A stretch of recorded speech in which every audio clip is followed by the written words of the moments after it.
मोहन भागवत कह रहे हैं हम एक सीढ़ी ऊपर चढ़े हैं, हमारा जो सनातन है वो मजबूत हुआ है और इस ध्वजारोहण से पूरे देश भर में एक संदेश गया, सनातन ही है जो देश को और जो है सनातन को आगे बढ़ा पाएंगे। सनातन पहले तो है क्या, पहले ये मुझे बता दें।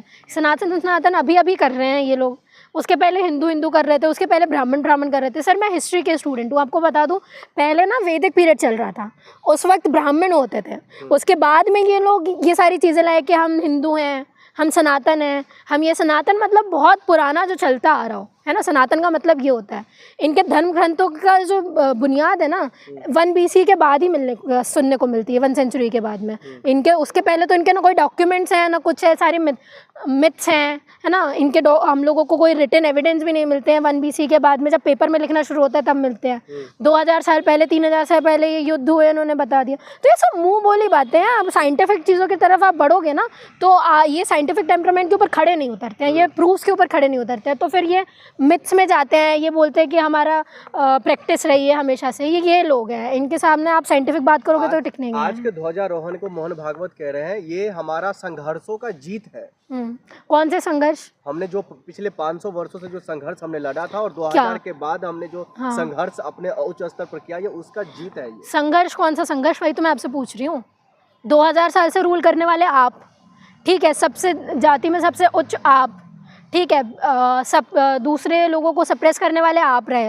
और बात कर रहे हो अगर मुस्लिम राष्ट्र की, औरंगजेब बता रही हूँ ना, जब मुस्लिम एम्परर जब यहाँ पे रूल कर रहे थे तो आप कहते हो कि औरंगजेब ने बहुत सारे मंदिर तोड़वा दिए, शाहजहाँ ने ये करवा दिया, अकबर ने ये करवा दिया। तो उनके मंत्री देखो ना कौन है। अकबर के टाइम में मान सिंह उनके सिपाही रहे हैं, टोडरमल उनके फाइनेंस मिनिस्टर रहे हैं, है ना। कितने बीरबल उन्हीं के 9 रत्नों में से एक रहे हैं। तो ये सारे फिर कौन है?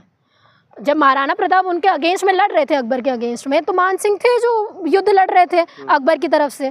तो आप लोग कौन सी इस चीज़ की बात कर रहे हो? कौन सा आपने सफरेज सही है? कौन सा आप लोगों के ऊपर में उत्पीड़न हुआ है? आपके लोग तो दरबार में जाके बैठे हुए थे। अयोध्या राम मंदिर को लेकर के जिस तरीके का माहौल बन रहा था जब आंदोलन हुई थी, उससे पहले उसको लेकर के कह रहे जो हमारी संघर्ष की जीत हुई है। अयोध्या राम मंदिर बन तो गया ना अब। और दूसरी बात, ऐसे टाइम में आप आए हो जब अयोध्या में जब लड़की का रेप हुआ था, जब ये आपको पता है बीच में अयोध्या में लड़की का रेप हुआ है, ठीक है, उस बाद में उस मुद्दे में तो कोई उतर के नहीं आया।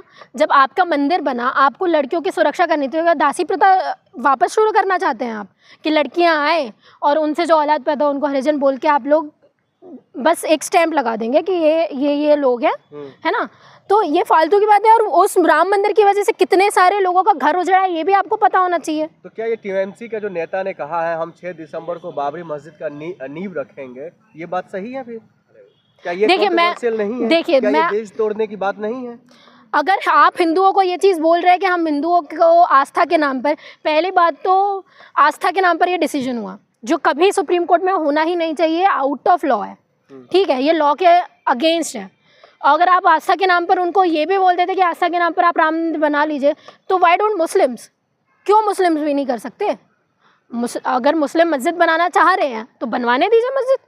अगर आप ये नहीं, ये तो फिर दो मुँही बात होगी ना सर, बिन बिंदी के लोटे बन जाएंगे। अगर ये लोग ये बात करेंगे कि हम हिंदू राष्ट्र के चलते हमने अयोध्या बना दिया, अयोध्या में राम मंदिर बना दिया, हम मुस्लिमों को नहीं देंगे, मुस्लिमों के नमाज पढ़ना बंद करवा देंगे रोड में, मुस्लिमों का मस्जिद बनवाना बंद कर देंगे, तो इसका मतलब यही है कि डायरेक्टली आप एक रिलीजन को फॉलो कर रहे हैं। तो पार्टी आपकी अगर इसी बुनियाद में बनी है तो डेमोक्रेसी किस काम की? आप फिर क्यों बोलते हैं कि हम एक लोकतांत्रिक देश में हैं, एक धर्मनिरपेक्ष देश में हैं? ऐसे देश का बनना ही नहीं चाहिए आपको प्रधानमंत्री। वहाँ पर ध्वजारोहण किया और बोल रहे हैं जो पूरा देश नहीं बल्कि विश्व राममय हो गया है, कैसे देख रही हैं उनकी बयान? देखिए, सबसे पहले तो आप लगातार देख ही रहे हैं सर कि कुछ ना कुछ ऐसा हो रहा है। कभी धीरेन्द्र शास्त्री जी आ जाते हैं सड़कों पर हिंदू राष्ट्र बनाने के लिए। पहले भी बहुत सारे ऐसे स्टेटमेंट है जो मोदी जी ने दिए हैं जो ये बताते हैं कि वो किसी एक रिलीजन को, पर्टिकुलर रिलीजन को फेवर करता है।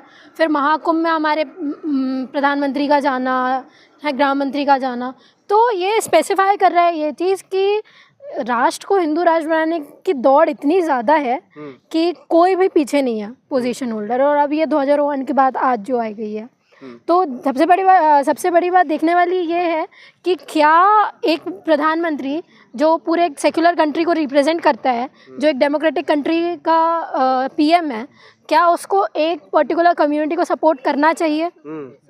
सबसे बड़ी बात यह है ना, आज आप देखोगे तो आज सिखों का भी बहुत बड़ा त्यौहार है। नहीं, क्या धर्म की बात करना गुनाह हो गया इस देश में? धर्म की बात आप प्राइवेटली करो तो अच्छा है, publicly when you are in such a position कि आप देश के राष्ट्रपति हैं, देश के पीएम हैं, आप किसी एक पर्टिकुलर धर्म के पीछे जाते हैं तो ये लगता है कि आप किसी एक पर्टिकुलर धर्म को सपोर्ट कर रहे हैं। और ये कंट्री सेक्युलर है सर, यहाँ पे मुस्लिम्स भी हैं, यहाँ पे सिख्स भी हैं। मैं बता रही हूँ ना, आज का ही दिन है कि आज सिखों का बहुत बड़ा प्रोग्राम है ना। तो अगर आप राम मंदिर जाके वहाँ पे ध्वजारोहण कर सकते हैं तो आप साइमल्टेनियसली जा सकते हैं सिखों के भी गुरुद्वारे में, जा सकते हैं ना। ये सेक्युलरिटी दिखाता है। पर आपके मन मस्तिष्क में ये सारी चीज़ें हैं कि नहीं भाई, हमको हिंदू राष्ट्र बनाना है, लोगों को लड़ाना है, जात पात करना है। ये फालतू की बातें हैं जो बोलते हैं हम हिंदू को एक कर देंगे, एक करके चलेंगे तो सब एक हो जाएंगे। एक नहीं होने वाले। कुछ दिन पहले धीरेन्द्र शास्त्री भी पद यात्रा निकाले थे और खत्म वहीं पर जाकर के हुआ था। कई एक्ट्रेस, कई एक्टर, कई डायरेक्टर उसमें शामिल हुए थे, कहते ये देश हित में है। तो क्या उनको छोटा भाई भी मानते हैं मोदी जी? देखिए सर, सबसे बड़ी बात यह है कि कमाल की बात यह है कि जब हमारे देश के प्रधानमंत्री मनमोहन सिंह होते हैं, है ना, प्रेसिडेंट अब्दुल कलाम होते हैं, तब हिंदू खतरे में नहीं होता। ठीक है, आज जब सारे पोजीशन होल्डर हिंदू हैं, ठीक है, पीएम भी हिंदू, प्रेसिडेंट भी हिंदू, सब आपके गृह मंत्री भी हिंदू, सब कोई तो हिंदू ही है, तो फिर हिंदू खतरे में कैसे है? आप क्या कर रहे हैं फिर पोजीशन में आके? जब नहीं थे प्रधानमंत्री और प्रेसिडेंट हिंदू, तब हिंदू खतरे में नहीं थे। आज होने के बावजूद भी हिंदू खतरे में है। और धीरेन्द्र शास्त्री जी से मैं ये पूछ रही हूँ, आप हिंदू को एक करने में लगे हुए हैं और खुद अपने बहन की शादी मुस्लिम से करवाई हुई है। अरे मुस्लिम से शादी, ये तो अफवाह थी ना। क्या ये तो अफवाह थी, उन्होंने मदद किया था उनकी शादी। नहीं, ऐसा नहीं। आप न्यूज़ जाके पढ़िए। और मैं ये भी बता दूँ, अगर ये अफवाह भी निकल गई, ठीक है, तो आके उनको खुलम खुला बता देना चाहिए था मेरी बहन की शादी हुई है किससे। बोल देना चाहिए था ना किससे हुई है, क्योंकि ये एलिगेशन हम तो लगाने वाले हैं नहीं। मल्टीपल मीडिया रिपोर्ट्स का भी कहना ये है, बड़ी बड़ी मीडिया रिपोर्ट्स भी ये कहती हैं। तो धीरेन्द्र शास्त्री जी, और कमाल की बात है, 2 दिन में उनकी तबीयत भी, 2-3 दिन में तबीयत भी खराब हो जाती है। विचारधारा बढ़ रही है। आज देखिए ध्वजारोहण होकर के उनकी विचारधारा बढ़ रही है। गृह मंत्री, माफ कीजिएगा, वहाँ के मुख्यमंत्री वो कह रहे हैं जो हम एक स्टेप और ऊपर चढ़े हैं, हिंदुत्व ऊपर चढ़ा है। अरे तो सारे पोजीशन आपके पास में हैं, इम्प्लीमेंट करने वाले आप, पार्लियामेंट में बिल्स लाने वाले आप, तो एक बार में कर देना चाहिए डिक्लेयर हिंदू राष्ट्र। क्यों नहीं कर रहे हैं? किस चीज़ की कमी है आपके पास में? की बात वहाँ से नहीं हुई है, वहाँ पर सनातन की बात हुई है। हाँ, तो सनातन तो बना देना चाहिए ना। जब धीरेन्द्र शास्त्री जी ने भी बोला था ना हिंदू राष्ट्र बनने के लिए निकला है, और किसी भी पीएम, गृह मंत्री ने, किसी ने भी कोई भी स्टेटमेंट नहीं दिया उसके अगेंस्ट में, इसका मतलब इनडायरेक्टली आप फॉलो कर रहे हो। अगर रेदर देन हिंदू वहाँ पे मुस्लिम्स होते हैं, मुस्लिम ऐसी कोई रैली निकालते, बोलते हैं हमको मुस्लिम राष्ट्र चाहिए, तो क्या आप इसका अगेंस्ट नहीं करते? क्या सिख जो बोलते हैं कि हमको खालिस्तानी राष्ट्र चाहिए इंडिया, तो क्या आप उसका अगेंस्ट में नहीं बोलते? ये सब बोलने वाली बातें हैं सर, ये बोलते हैं उस चीज़ के लिए, पर हिंदुओं की बात है इसलिए वो बोल नहीं रहे, क्योंकि इनका वोट बैंक है। वो ये अपना वोट बैंक बढ़ाना चाहते हैं, और ये आपके मन मस्तिष्क में बैठना चाहते हैं कि अपने जो देश के यूथ है वो इन सब चीज़ों में जकड़ा रहे, हिंदुओं के टेम्पल्स में जकड़ा रहे, ठीक है, उसके नीचे मंदिर है, इसके नीचे